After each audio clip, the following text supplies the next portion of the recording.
Baru dapat kucuran 32,5 miliar rupiah dari Inpres Jalan Daerah 2025.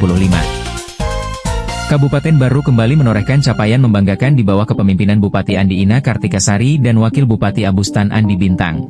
Tahun ini, Baru mendapat alokasi anggaran sebesar 32,5 miliar rupiah dari Program Instruksi Presiden Jalan Daerah atau IJD 2025. Bupati Baru, Andi Ina Kartikasari, menyebut pembangunan infrastruktur tetap menjadi prioritas utama pemerintah daerah dalam mendorong pertumbuhan ekonomi dan memperlancar mobilitas masyarakat. Ia menyampaikan rasa syukur atas dukungan pemerintah pusat yang kembali mempercayakan Baru dalam program strategis nasional tersebut. Dana Inpres Jalan Daerah itu akan difokuskan pada peningkatan 2 ruas jalan strategis, yakni ruas Punranga Bulo-Bulo dan ruas Bacoapie Panggalungan. Saat ini, proyek tersebut telah memasuki tahap tender.